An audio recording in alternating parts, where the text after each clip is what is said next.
قرآن کریم کی جو آیت میں نے پڑھی ہے والعصر ان الانسان لفی خسر، یہ جو صورت ہے مختصر، امام شافعی رحمہ اللہ نے اس کے تعلق سے یہ فرمایا ہے کہ اگر اللہ رب العزت پورے قرآن کریم میں کچھ اور نازل نہ کرتا اور یہی ایک صورت نازل ہوتی تو بھی پوری انسانیت کی ہدایت کے لیے کافی تھا۔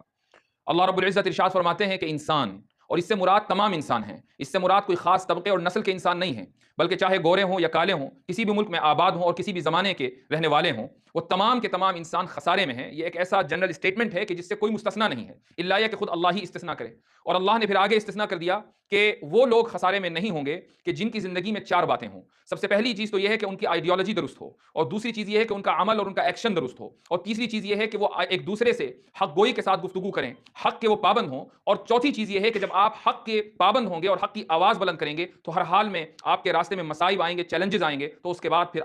آپ صبر کا دامن نہ چھوڑیں۔ آئیڈیالوجی کو جو تعبیر کیا ہے الا الذین آمنوا، اور عمل کو تعبیر کیا ہے وعملوا الصالحات، حق کی آواز کو بلند کرنا وتواصوا بالحق، اور اس کے بعد پھر صبر کو اختیار کرنا وتواصوا بالصبر۔ جب یہ چار چیزیں آپ کی زندگی میں ہوں گی تو پھر وہ انسان کہ جو ان چار چیزوں کو اختیار کرے وہ خسارے سے بہت آسانی کے ساتھ باہر آ سکتا ہے۔ لیکن قرآن کریم میں جو صورتیں ہیں وہ بھی ان کی ترتیب بھی بڑی خوبصورت ہے، اور اس طریقے سے ہے کہ ہر صورت کی جو مقام ہے، جو اس کی جگہ ہے، وہ ایک اشارہ کرتی ہے خاص چیز کی طرف۔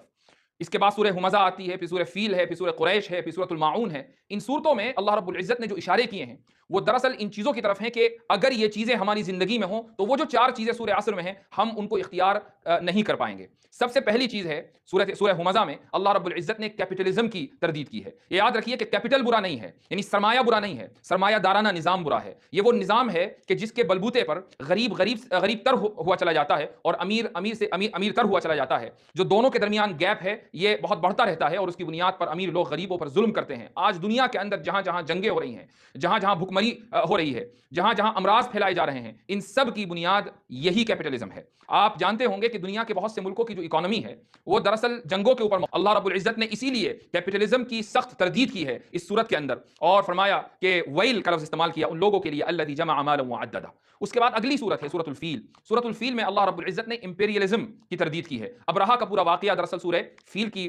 بنیاد ہے۔ یہاں پر اللہ رب العزت نے ان لوگوں کی تردید کی ہے کہ جو منصب کو، جو پاور کو، جو عہدے کو، جو حکومت کو معبود سمجھ لیتے ہیں، اور جو سمجھتے ہیں کہ جب ہمارے پاس پاور آ گئی تو پھر ہم ہی الہ ہیں، ہم ہی خدا ہیں، اور قوم کو، لوگوں کو ہماری ہی مرضی کے مطابق چلنا چاہیے، انہیں ہماری ہی مرضی کے مطابق زندگی گزارنی چاہیے، خواہ ایسے لوگ اس ملک میں ہوں یا کسی دوسرے ملک میں۔ یہ وہ امپیریلزم ہے کہ جس کی تردید اللہ رب العزت نے سورہ فیل میں کی ہے۔ اس کے بعد اگلی صورت آتی ہے سورہ قریش۔ سورہ قریش میں اللہ رب العزت نے نیشنلزم کی تردید کی ہے۔ نیشن بری نہیں ہے، یعنی کسی چیز، کسی شخص کا کسی برادری سے وابستہ ہونا یا اس برادری سے منسلک ہونا برا نہیں ہے، لیکن برادری واد بری ہے، نیشنلزم برا ہے، اس نیشن کی بنیاد پر فخر کرنا برا ہے، اس کی نیشن کی بنیاد پر یا قومیت کی بنیاد پر عصبیت بری ہے۔ آج دنیا کے اندر جو فساد ہے، قوموں کے درمیان جو جنگیں ہیں، اس کی ایک بہت بڑی وجہ یہ نیشنلزم ہے کہ ملکوں کے درمیان جنگ اس لیے ہے کہ ایک دوسری قوم سے وابستہ ایک ملک ہے اور دوسرا ملک دوسری قوم سے وابستہ ہے۔ ہمارے ملک کے اندر جو فسادات ہیں اس کی بہت بڑی بنیاد یہ نیشنلزم ہے۔ اس کے بعد جو اگلی صورت آتی ہے، غالباً اس صورت کا تعلق مجھ سے بھی ہے اور آپ سے اور ہم جیسے بہت سارے لوگوں سے ہے۔ اس میں اللہ رب العزت نے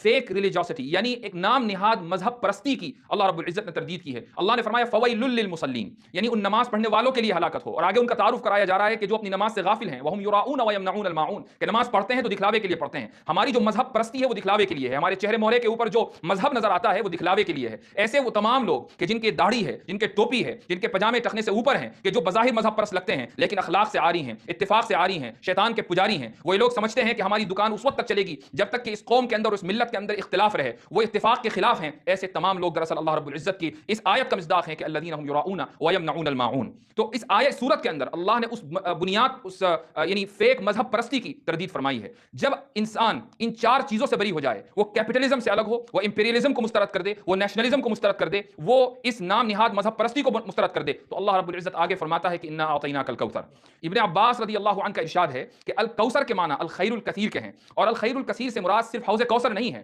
بلکہ ابن عباس رضی اللہ عنہ تو اس کی تفسیر یہ بھی فرماتے ہیں کہ نبوت بھی اس میں داخل ہے، قرآن بھی اس میں داخل ہے، حتیٰ کہ شاہ ولی اللہ محدث دہلوی رحمۃ اللہ علیہ نے ایک جگہ فرمایا ہے کہ خانہ کعبہ کی تولیت بھی اس میں شامل ہے، کہ نبی کریم صلی اللہ علیہ وسلم سے یہ وعدہ کیا جا رہا ہے کہ اے محمد صلی اللہ علیہ وسلم، ہم نے آپ کو کوثر دی، یعنی آخرت میں حوض کوثر اور دنیا میں خانہ کعبہ کی تولیت۔ تو یہ جو اعلان ہے، یہ جو وعدہ ہے، صرف نبی کریم علیہ الصلوۃ والسلام سے نہیں ہے، بلکہ آپ صلی اللہ علیہ وسلم کے توسط سے پوری امت سے یہ وعدہ ہے کہ اگر ان صورتوں اور ان کے اندر چھپے ہوئے پیغام کے اوپر مسلمان عمل کر لیں تو پھر کوثر اس کے نصیب میں آئے گی، خانہ کعبہ کی تولیت اس کے نصیب میں آئے گی، اور خانہ کعبہ دراصل مساجد میں ام المساجد ہے، وہ ام القرآن میں واقع ہے۔ یہ ہو نہیں سکتا کہ ہم مسلمان ان صورتوں کے پیغام پر عمل کریں اور ہمیں مختلف کالے قانونوں کے ذریعے اپنی مساجد سے دستبردار کر دیا جائے، خانقاہوں سے نکال دیا جائے، مدارس سے علیحدہ کر دیا جائے۔ یہ ممکن نہیں ہے۔ اگر مسلمان ان صورتوں کے پیغام پر عمل کر لیں تو پھر خانہ کعبہ اور اس کے ساتھ تمام خانقاہیں، اس کے ساتھ تمام مساجد، تمام مدارس جس طریقے سے صدیوں سے ہمارے پاس ہیں، ہمارے پاس رہیں گے، کوئی طاقت، کوئی قوت مسلمانوں کو ان سے علیحدہ نہیں کر سکتی۔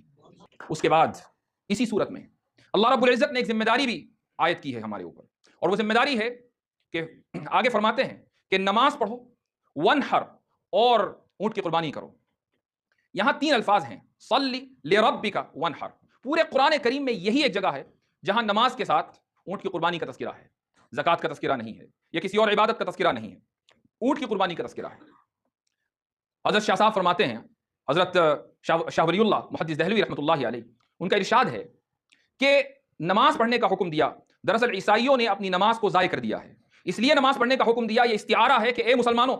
تمہارے لیے ترقی کا وعدہ اسی صورت میں ہے، تمہارے لیے کوثر کا وعدہ اسی صورت میں ہے، اور یہ کوثر تمہیں ملنے کے بعد اسی وقت تک باقی رہے گی جب تک تم عیسائیوں کے طور طریقوں کے خلاف رہو۔ اگر تم عیسائیوں کے طور طریقوں کو اختیار کر لو گے تو اس کوثر کو تمہیں دے کر چھین لیا جائے گا، یہ تمہاری ذمہ داری ہے۔ اس کے بعد آگے فرمایا ونحر، اونٹ کو ذبح کرنا۔ دراصل یہ یہودیت کے خلاف ایک استعارہ ہے، چونکہ ان کے یہاں اونٹ کی قربانی ان کے یہاں حرام ہے، تو اللہ رب العزت نے حکم دیا کہ اونٹ کی قربانی کرو، اس طریقے سے یہودیوں کے طریقوں کی خلاف ورزی کرو۔ اور بیچ میں ایک لفظ آیا ہے لربک، کہ عبادت ہو تو وہ خالص اللہ کے لیے، اور اس طریقے سے مشرکین کے طریقوں سے دور رہو۔ تو گویا کہ جب تک مسلمانوں تمہارا تشخص باقی نہیں رہے گا، تمہاری زندگی قرآن اور سنت کے مطابق نہیں رہے گی، تمہارے طور طریقے یہودیوں اور عیسائیوں اور مشرکین سے مختلف نہیں رہیں گے، اس وقت تک یہ کوثر تمہارے پاس باقی نہیں رہے گی۔ اگر کبھی مل بھی گئی تو وہ تم سے چھین لی جائے گی۔ اور پھر آگے چل کر اللہ نے یہ وعدہ بھی کر دیا کہ ان صورتوں پہ جب عمل کرو گے اور اس کے پیغام، مثمر پیغام پر جب عمل کرو گے تو پھر تم دیکھو گے کہ دین میں لوگ فوج در فوج داخل ہوئے جا رہے ہیں۔